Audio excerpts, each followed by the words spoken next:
Random baseball player of the day is Dave Hilton. And Katie, who makes all the thumbnails, said that when I pivot to the baseball player, I need to pause and give her a face to make a thumbnail on. So, okay. Dave Hilton is #1 overall pick in the 1971 draft. But it's kind of tricky because it's not the I don't think there was 2 drafts back then. It's really weird. So the first draft was the normal draft, and then there were 2 drafts. The regular June phase, which still is in existence, and then there was a January phase/draft fast. There was a January draft in baseball. The January draft allowed teams to draft players from the previous calendar year who hadn't signed, so like the extras. So if you drafted someone, but he decided not to sign with you, so he was still available. So they didn't want to wait a full year to draft him again. So they had a 6-month after draft or whatever. And they could also draft players who weren't otherwise eligible the previous June. So you couldn't get drafted if you were if you went to a 4-year college, you could not get drafted until you were 21 years old. If you went to a 4-year university, you were not eligible to be drafted until you were 21 or completed your sophomore season. But our dude Dave Hilton, he was pretty dedicated to playing baseball. So first, his dad moved them out of their small town, quit his job to Houston so they could get more looks. Then he was going to some university, some that you guys would all know. Or was it? Rice University. He was going to Rice University to play baseball.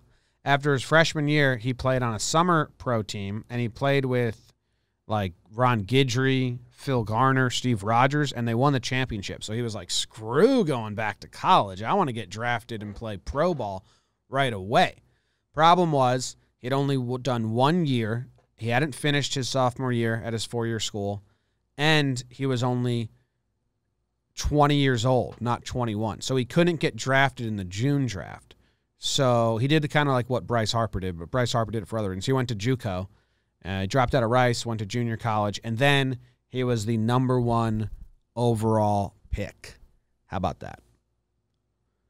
#1 overall pick for the San Diego Padres out of Southwest Texas Junior College from Houston, Texas.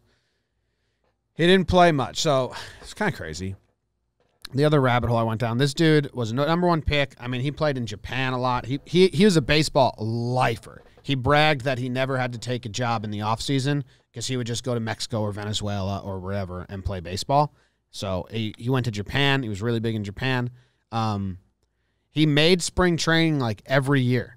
In 72, in 73, 74, and then with the Cubs, I think, he always broke camp as the starting infielder, either third base or second base with the Padres, and then got sent down later on because he couldn't hit and he was just fielding.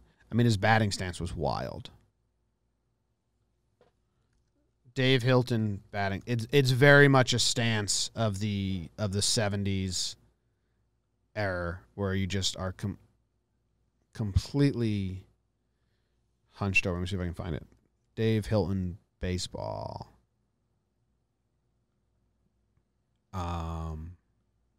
Open image in new tab. Skidam-a-dink-a-dink-a-dink. It's kind of like that. Well, can't see.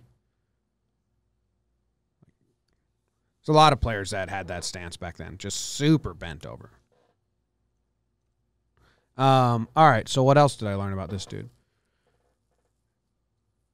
Oh, every time he got sent to AAA, he got sent to AAA Hawaii, which, was there a whole, like, league in Hawaii?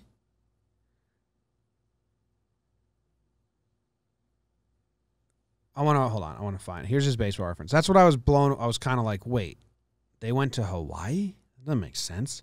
Who did they play against? So if we go to his minor league and Japanese scouts, Hawaii. Okay. So who did the 1974 Hawaii Islanders play against? Hawaii Islanders. Okay. This confused me, and I didn't look into it. The Hawaii Islanders were a minor league baseball team based in Honolulu, Hawaii, that played in the AAA Pacific Coast League for 27 seasons. Wow. So if you are older than me, because they ended in 1987, you probably know about this, or if you're just a minor league baseball historian. But, I mean, I wasn't born. They stopped doing this before I was born, so I had no idea about this.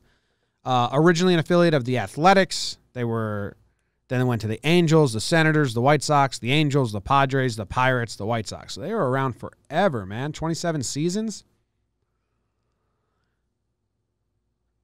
After being one of the most successful minor league teams, the Islanders faltered and ultimately moved to the mainland as the Colorado Springs Sky Sox in '88. But how did they...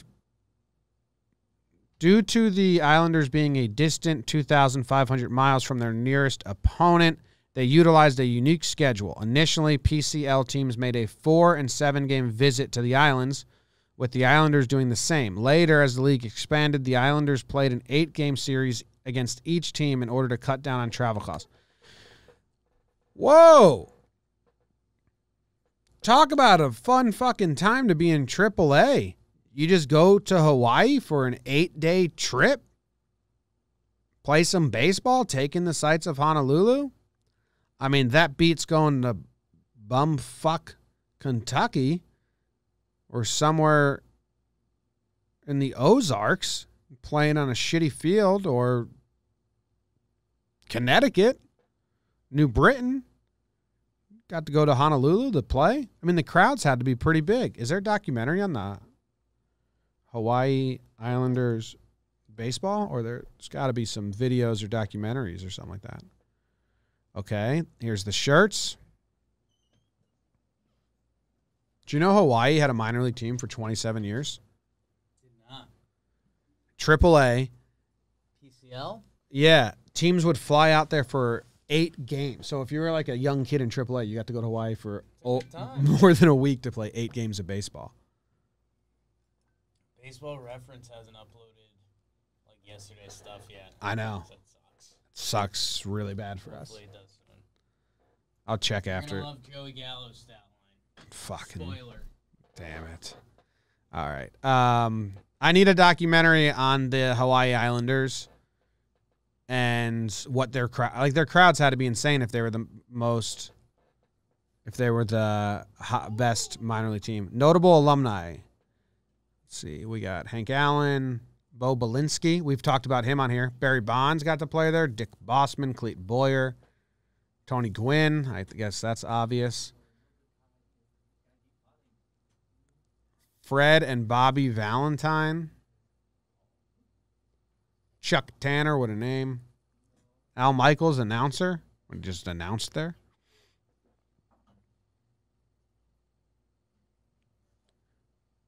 All right. I'm pretty interested in this team's history. I don't know if there's a documentary or anything on there, but that's a good rabbit hole.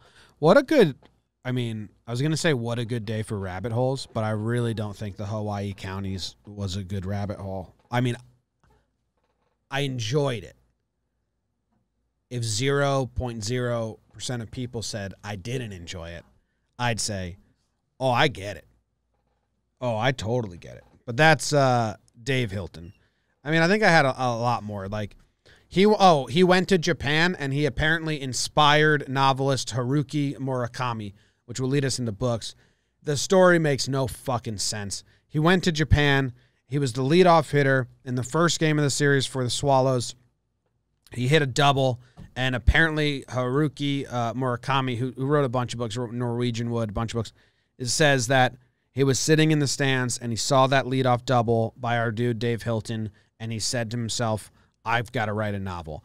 And I mean, cool story. It doesn't make a fucking lick of sense. It doesn't make a lick. It's not like he wrote a novel about a baseball player playing in Japan or anything. He just said seeing that double gave him the confidence to write a novel. Don't make a lick of sense. I don't get it. It's like, if you search Dave Hilton, it's like the most romanticized thing about him. Whatever.